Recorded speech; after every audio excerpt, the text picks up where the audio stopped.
Merci de nous retrouver sur BFM2. Nous sommes le 17 janvier 2025 et donc on marque aujourd'hui le 50e anniversaire de la promulgation de la loi Veil, une étape évidemment majeure dans l'histoire des droits des femmes en France. Nous sommes ce soir en direct sur BFM2 avec Aurore Berger. Bonsoir, vous êtes ministre déléguée à l'égalité entre Bonsoir. les femmes et les hommes et à la lutte contre les discriminations. Merci beaucoup d'être avec nous en direct depuis la Cité audacieuse à Paris.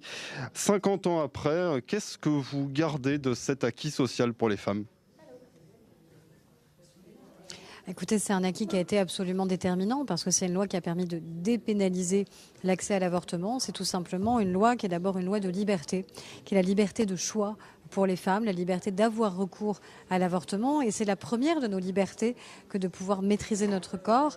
Puis ça permet de retracer aussi des années de combat, les combats qui ont précédé cette loi où malheureusement il y a eu beaucoup de souffrances, beaucoup de douleurs, de secrets, de honte, voire de femmes qui ont perdu la vie parce que des avortements clandestins étaient pratiqués, et puis les 50 années suivantes de combat jusqu'à la constitutionnalisation de l'IVG. Comment continuer à garantir cet accès à l'IVG pour toutes les femmes aujourd'hui ? C'est un combat en France et c'est un combat à l'extérieur de nos frontières. À l'extérieur de nos frontières d'abord parce que vous voyez bien les mouvements de régression, les mouvements de recul qui existent.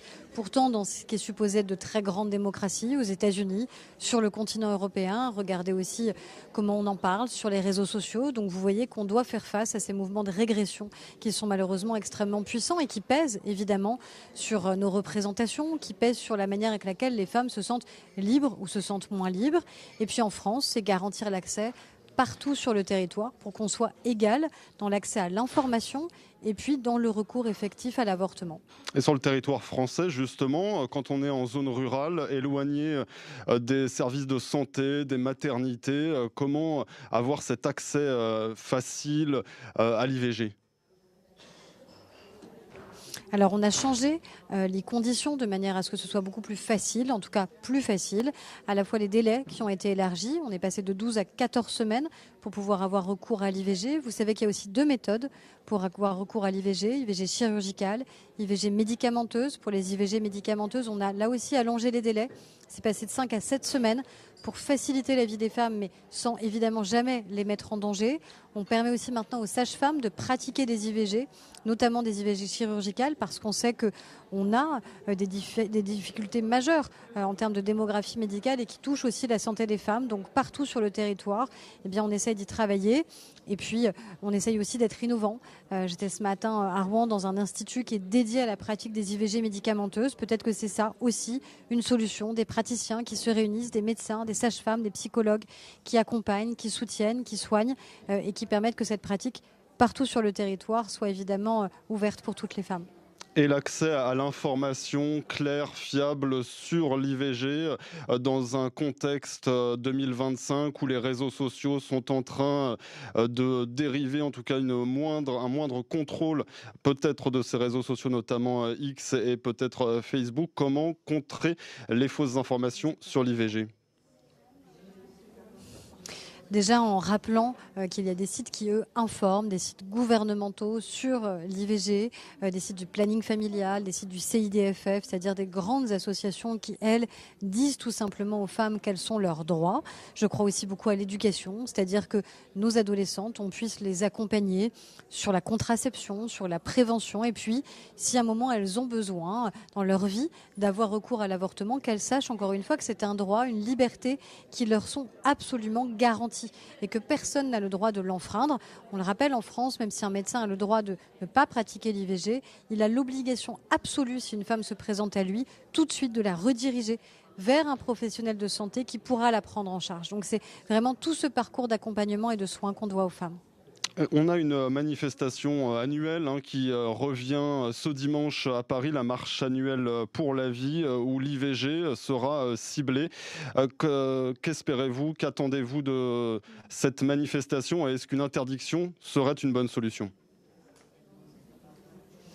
Alors l'interdiction, c'est le ministère de l'Intérieur, le préfet de police de Paris qui en décide. Est-ce qu'il y a trouble ou pas à l'ordre public? C'est ça, c'est pas l'objet, le sujet de la manifestation qui le décide. Donc ça, c'est une décision qui leur reviendra. Moi, ce que je sais, c'est que déjà, c'est pas une marche pour la vie.